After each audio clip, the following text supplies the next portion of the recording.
Madonna. You've all heard of Cher. Well, today we have with us Kinza.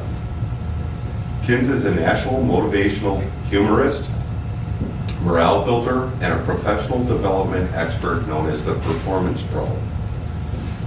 She's a business and wellness speaker and author and has appeared on radio and television. Her newest acclaimed book, Burnt Toast and Jam, which I have, is about dealing with life's burnt toast with a positive attitude. Kinza is a business columnist and writes popular free online monthly newsletter called Keys for Success, which is available to you today on blue sign-up sheets. Things most people don't know about Kinza: she's a recycled belly dancer, a certified laughter leader, an ordained minister, and grandmother to Ethan, Maxwell, and Clara. And now to help us fill our personal reservoirs, put zip into our day, and have a hooray, it's Monday mindset. Let's welcome Kinza.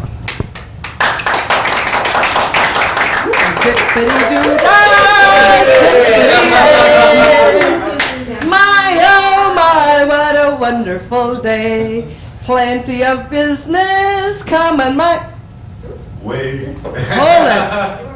Isn't this how you start every day of the week? Right. Pretty much. Well, that's what we're going to talk about today. We're going to change it from pretty much to a lot. So you can say, move over TGIF. Hooray, it's Monday is here. And I just would like to welcome everybody here this morning. And I know last month, the Lunch and Learn, we talked a little bit about mojo, which was about having passion and purpose. And today we're going to kind of fine tune that a little bit and go a little bit deeper for you. What I would really like right now is for everybody here, if you would just stand up. Well, just a minute. This is the way we're going to do it. Those who work in a home office, would you please stand up? Those who go outside the home to go to their office, would you please stand up? And those, oh no, stay standing. And those who don't have an office or maybe don't even work, stand on up. Anyway, whatever. So everybody up. What I'd like you to do, I'd just like to say congratulations to you, each and every one of you, for coming this morning. I know it's always a commitment, and it's important because we carve out that time in the morning. But if whatever you do, give the people around you a big high five and say, way to go. Way to go! Way to go. Way to go! Yeah. To do it. Way to go. Air high five. Thank you. Woohoo! You may be seated. Good. Well, for 25 years, I was known as Kinza the Middle Eastern Dancer. And it was just my hobby, and I think everyone here has hobbies, right? And don't you just love your hobbies? Do we have any golfers here? What do you? What? Okay. All right. What are some of your hobbies? Travel. Travel. Good one. Nothing? What is it? Reading. Reading. All right. You know, and I can remember when I was doing the Middle Eastern dance. You all know what that is, right? So, belly dancing. Have we all seen performers? Show us.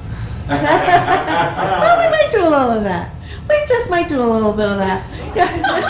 She's learned. But what I found was, I mean, I loved everything about it. And I think that's how we get with our hobbies. We just get all sucked into them. I love the music. I love the costuming. I love the dancing. And I love the prop work. How many of you have ever seen dancers perform, Middle Eastern dancers? Yeah, and very often they'll use a prop. And I brought with me my favorite prop to share with you right here this morning. And it's a good old tambourine. Woo! And what I'd like to do for this morning, for the sake of our discussion, is I would like you to imagine the shape of this tambourine being the circle of your life. And all the ribbons representing all the good that you've done, all the achievements you've made, all those aha moments in your life, all the good service you give, and all the love that you spread. Now I know everybody here has got a little interference here. I don't know what that is. Where's that coming from? Drill. Is it the what? The It's a drill. They're It's a doing drill. construction. Okay. Everybody has got ribbons on their circle of life, right? We've all done things. So then the question becomes, how do we keep our enthusiasm up to keep adding ribbons to our circle of life? And how do we keep the ribbons from fading? So that's what we're going to be talking about today. And I've got to tell you, I don't, can you hear me when, I don't know what that is. You can hear me? Can I just keep going? Okay, just keep going. Okay. So, keeping our enthusiasm up at work, and that's not always easy when you're in your own business, is it? So we go, there is a, don't know if you ever have checked with, first part of every year, Fortune magazine lists the top 100 companies to work for. And what they do is the employees vote on their company. Interesting, this year, Google has been at the top of that list, by the way, for the last 6 years. And this year, Acuity Insurance out of Sheboygan, a Wisconsin business, ranked second. I thought that was pretty exciting. But when I think back of the days when Southwest Airlines, year after year, they would be right at the top of that ranking. Employees, everybody loved doing business with Southwest Airlines. And when they asked Mr. Herb Keller, who was the CEO at that time, you know, what is your belief system about your business? Tell us your secret. And Herb Keller said, I believe the intangibles are more important than the tangibles. So what I did was I defined what I think are the 3 intangibles that each one of you have to face, we all do, every day of the week. And I think it's those intangibles, our ability to master them, are truly what determine whether we are going to be successful in our business and whether we're going to be happy in our personal life. The 3 intangibles are, and I've given them acronyms. Here we go, okay? The first one, the 3 are war, peace, and sex. Woohoo! Are we all awake this morning? Everybody listening? Okay. Stop right there. That's it. Stop right there. That's it. Good. Let's look at the first one. Now, I've got to tell you, I did have an audience member one time. I speak for a lot of conferences, so we're talking maybe 300-400 people. Way in the back, they jumped up and said, let's go right to the third one. What are you going to do? The first one is war, and that stands for, and if you're looking here, I did give you a handout, so you got a little bit to follow along with. Worry, anxiety, and resentment. Ladies and gentlemen, this all comes down to stress. Is there anybody here who has never been stressed? No, I'm so glad, because they say in our country, if you've never been stressed, you're probably dead. Right? It's just how it is. We know that over 84% of all hospitalizations are due, either directly or indirectly, to stress in our country. Isn't that amazing?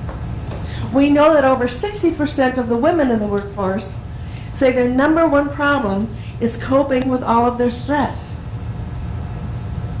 Not too long ago, Japan put in the headlines that they have proclaimed stress as their black plague of the century. Isn't that interesting? We think it's just us. It's everywhere. It's the pressure of the times we're living in. Now, you know, we wake up in the morning and we kind of wake up and we thinking, golly, it's going to be a good day. Got a meeting today with some clients. I got 2 new clients last week.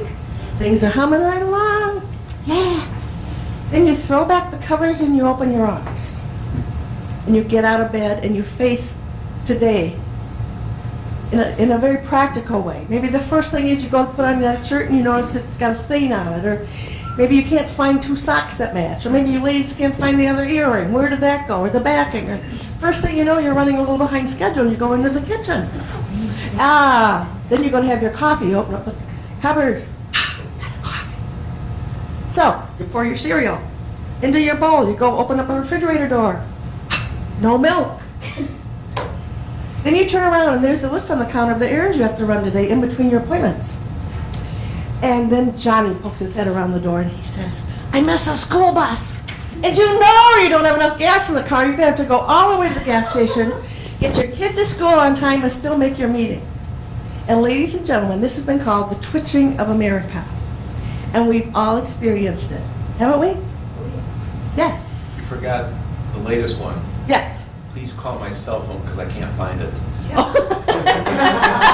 You're absolutely right. You're absolutely right. Oh, the wonders of technology. It's supposed to make life easier, right? But it all comes down to we have more to do than we have the time to do it in.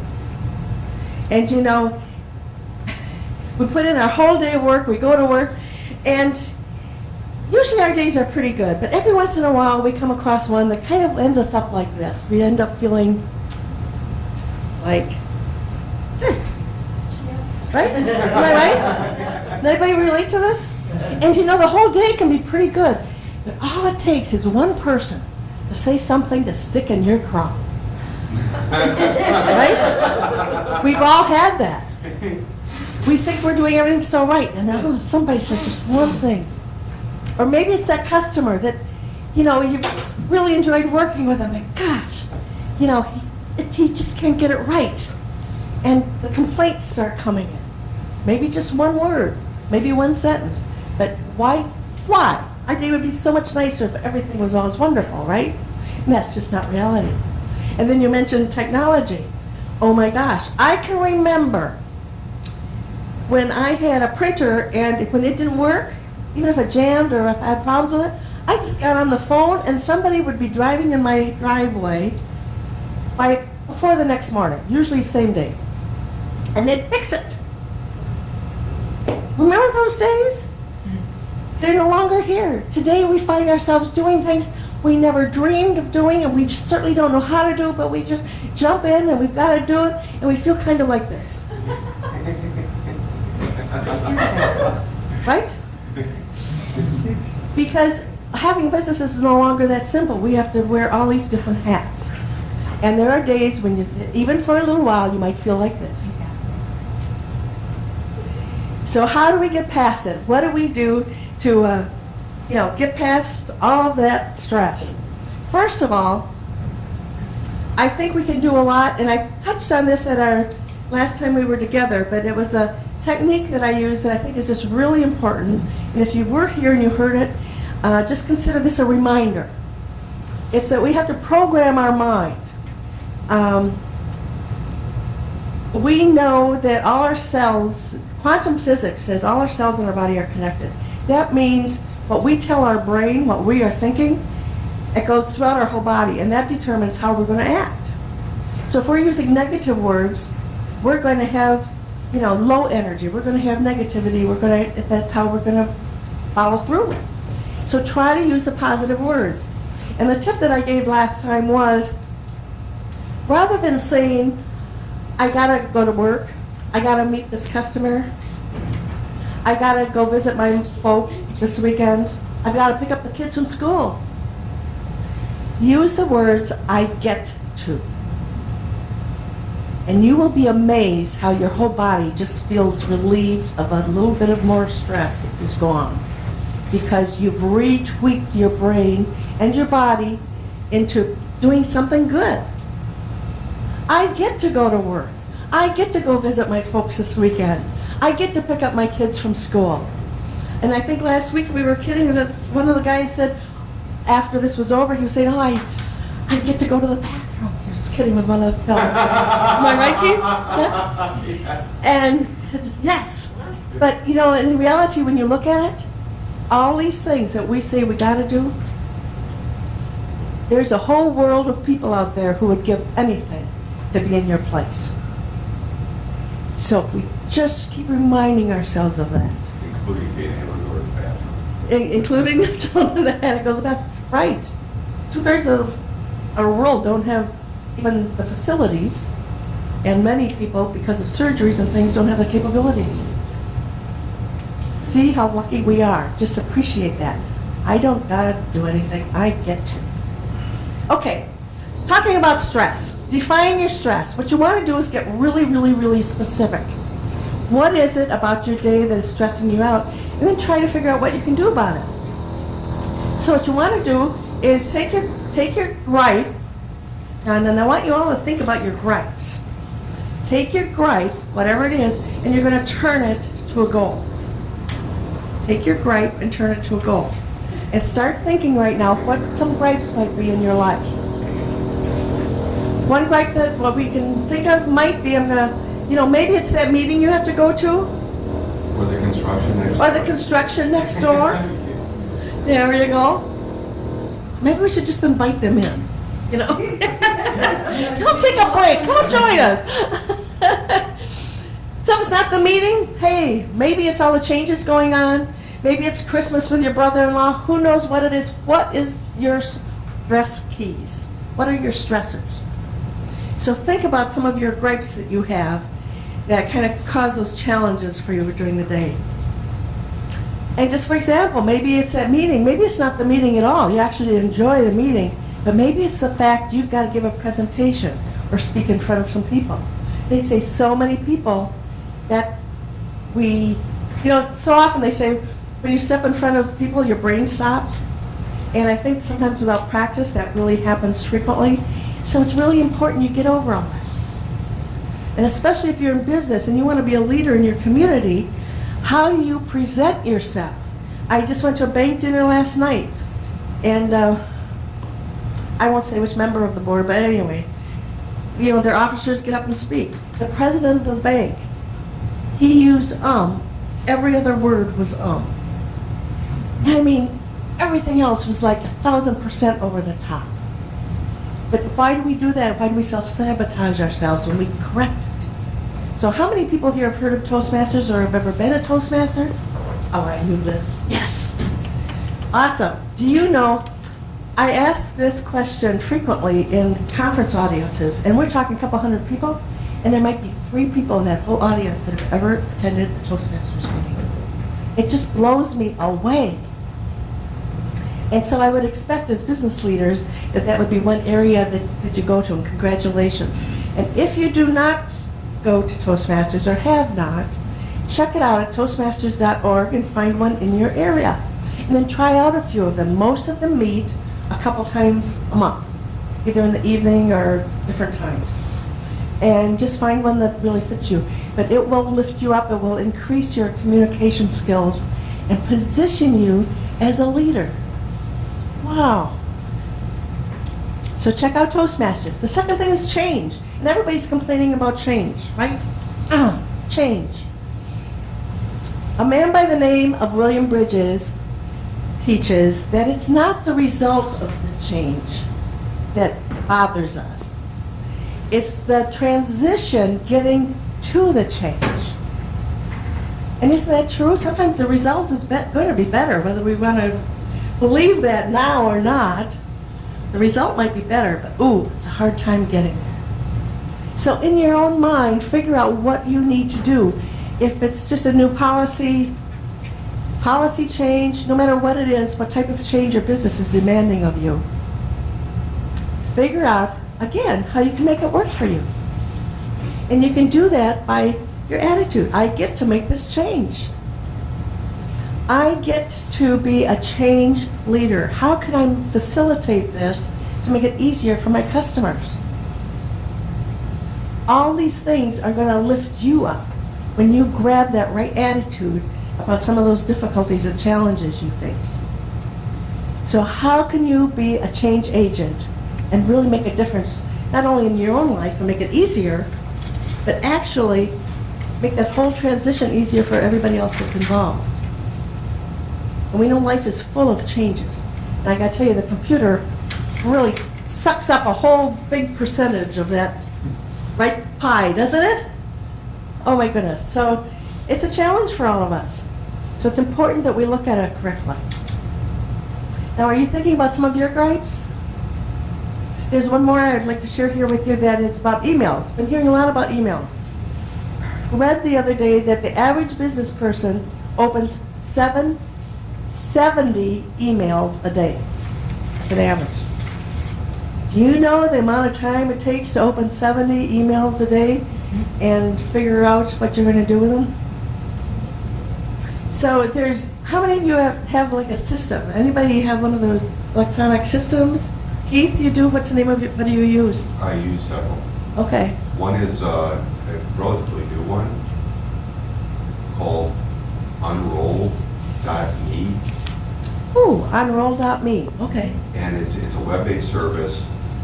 It's free, and when subscriptions come in, I can just say roll it up. Doesn't even hit my inbox. I get some subscriptions for like Michigan Pulp and directgardening.com. There's about 3 weeks of the year, 2 weeks in the spring and a week in the fall that I'm really interested in looking at that stuff. Then I can go to my roll-up for that, look at it. And there's stuff that I can unsubscribe to. It'll still keep coming to me because I've tried unsubscribing before and it doesn't work. It still keeps coming. I just never see it. Awesome. And Awesome. then I have the option to just keep it in my inbox. Right. Awesome. Anybody else? Yeah? You know, it was kind of interesting. One thing they say is also be aware that every email you send out is going to increase the numbers that you get back because they're going to answer. And if That's- you don't like that's your one- copy, then you'll get a lot more. That's right. It's, you know, that's one of those aha moments. Why am I getting these emails? Ah, well, you know, they went out. You might want to just pick up the phone more. I mean, it's amazing. And the other solution that I use that I found works, I think is really nice for many situations, is to include in your signature. I check my messages 10 o'clock, 2 o'clock, or whatever, 2 times a day. If you have an urgent matter, please call me.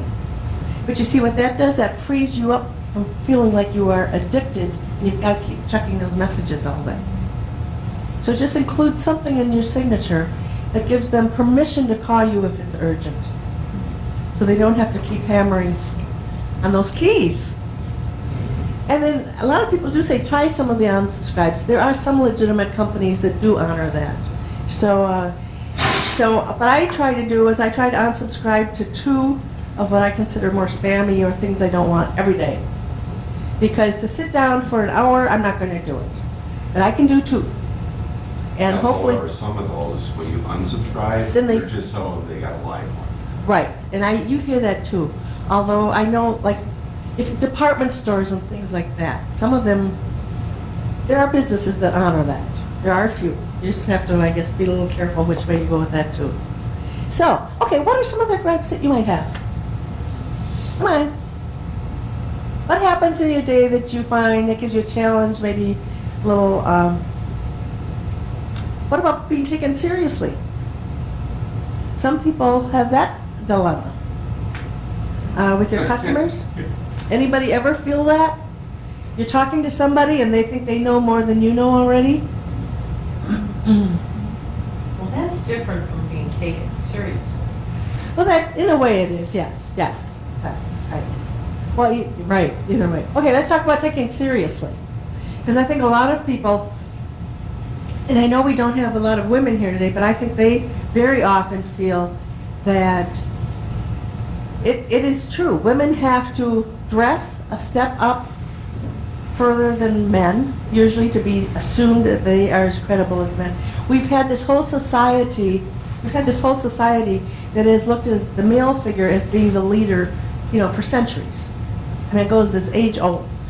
So in our minds, you know, what do the women do? What do we do? We come into our meetings and we cross our legs and we say, oh yes, and we think we should do this and this rule and this and this.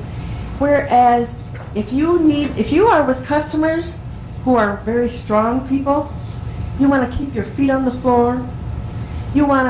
I'm so glad to see shoulder pads are coming back. This F look that people got by with here in business attire, and the F stands for frumpy, because it's really sabotaging yourself. It makes, when you wear slight shoulder pads, your clothes hang better on you. You look neater, you look more organized, and that's it. More powerful. Women power. Here we go. She's got her shoulder pads. Things that go out of control.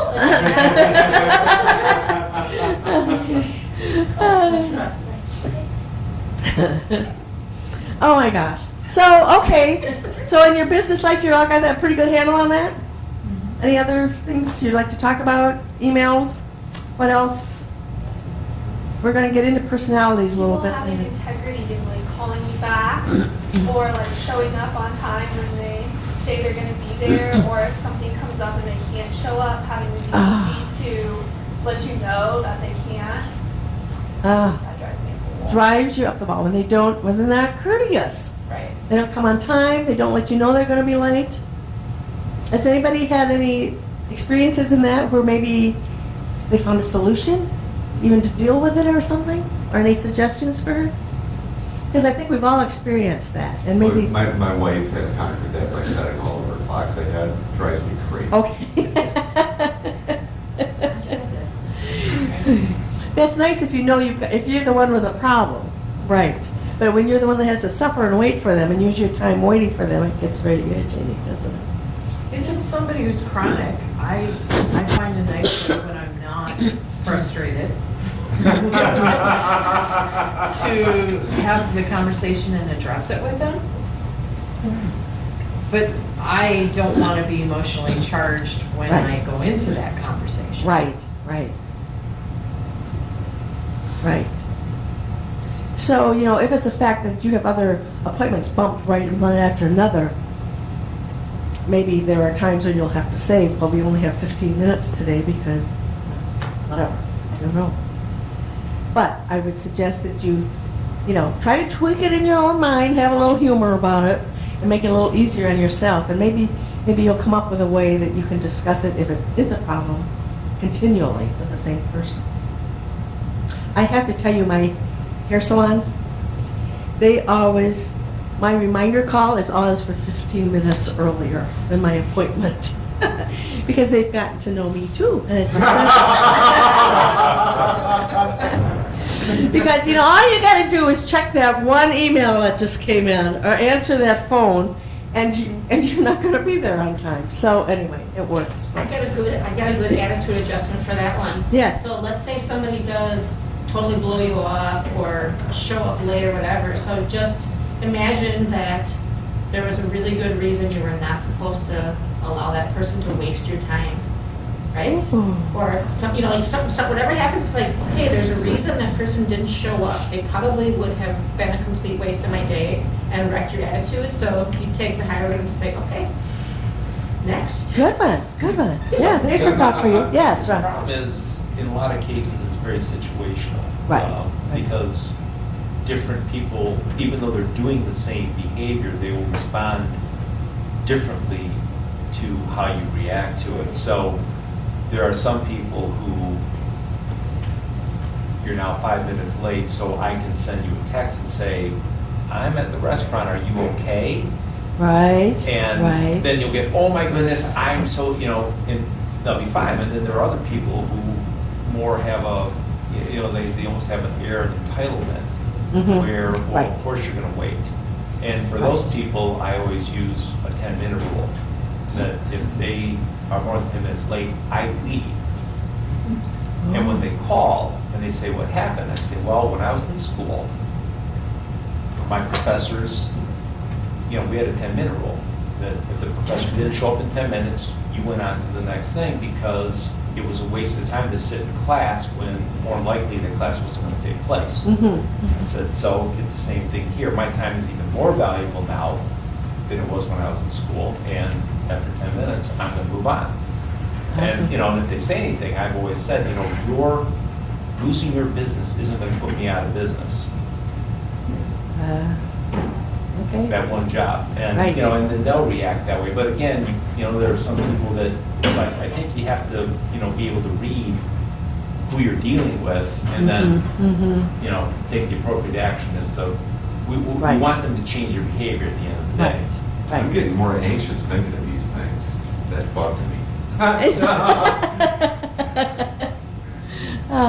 Good, thank you, Do Ron. we need to take a moment? Your gripe list is moving up. Okay, I mentioned the other thing I threw out there about Christmas with the brother-in-law. And, all right.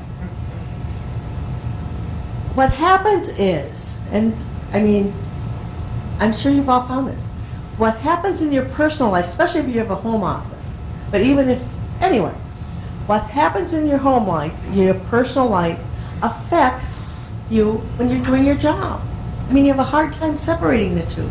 And for years, companies used to think we had two personalities. You had your at-home personality and you had your at-work personality. Thank goodness. They finally figured it out. We're one person. So we want to keep that balance in both places. Don't we? And it's little things like things going on with the family. When you have a lot of stress over there, it's hard to shut that off when you're trying to do business and step into that whole mode. So a few years ago, we were at the point, I just have to share this story with you about our family. Grew up on a farm, and my folks had still lived there at the time, and we would exchange names for Christmas. You know, kids were all married, most of us had kids. However, our kids were no longer children, so they weren't at that fun little age where you laughed and made everything a lot of fun. So what happened was we would go out to the farm for Christmas, we would exchange our gifts, and we had like a price tag. I think we spent, I don't know, way too much money on the gift for the person. And what would happen is we'd open those presents and would say, "Oh, it's beautiful, thank you, I love it." And then Monday we'd put it back in the box and return it to the store, for whatever reason.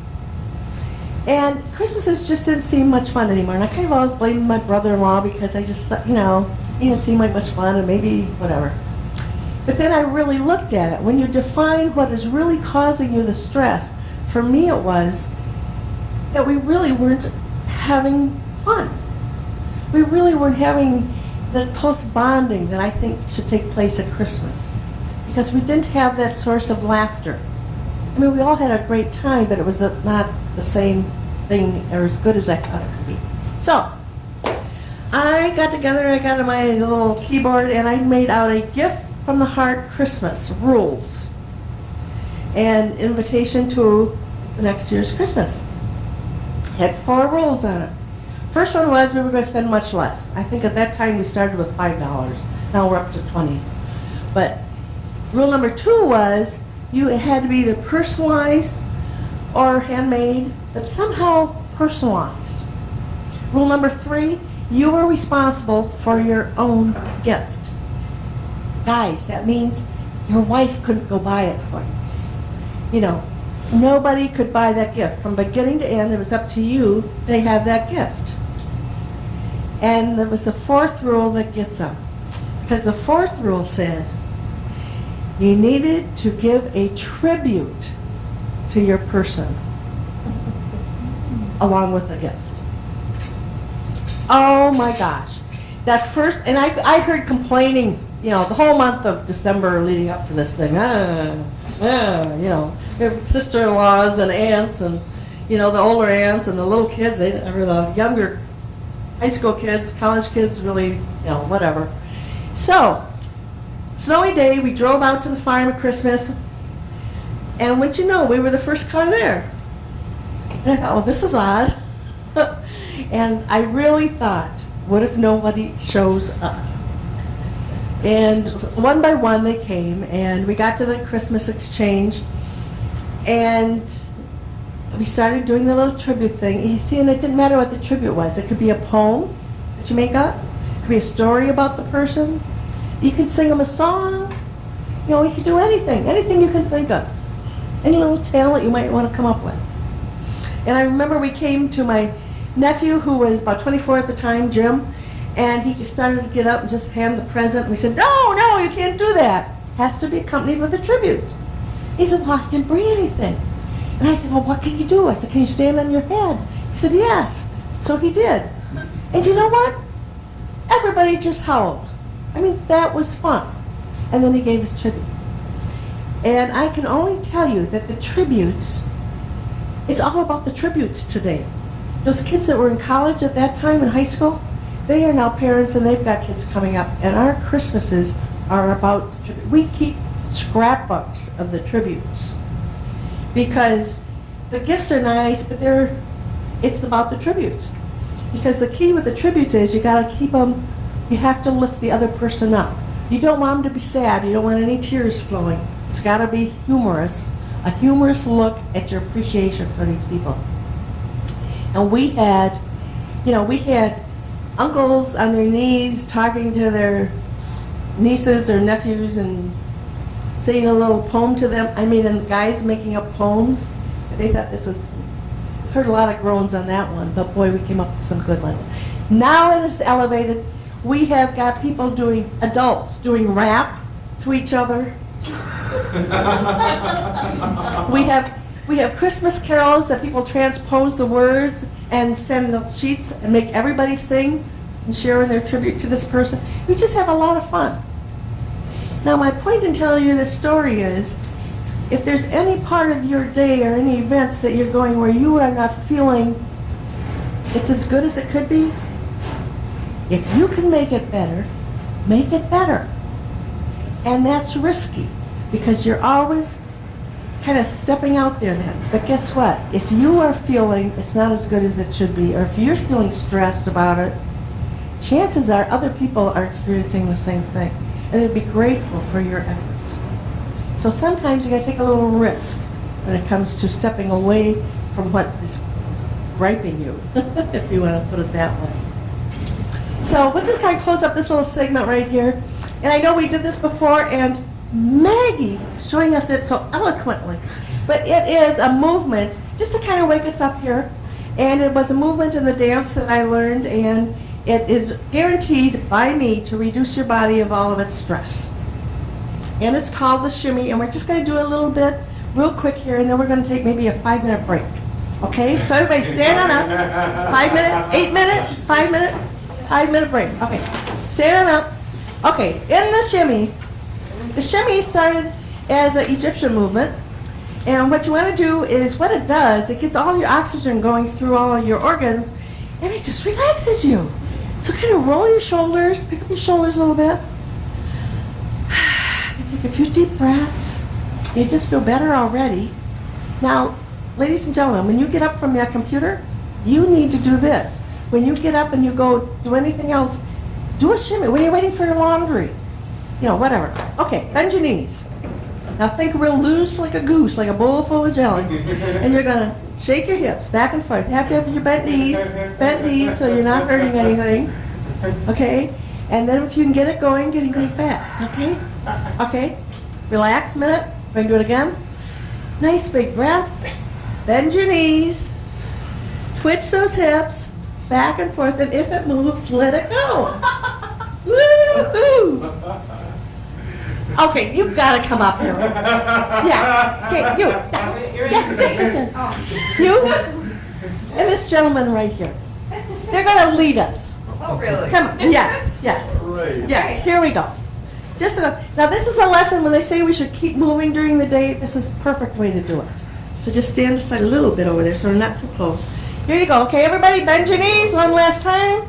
Twitch those hips back and forth. And if it moves, let it go. Woohoo! Give yourself and these guys a hand. We'll see you back here in 5 minutes.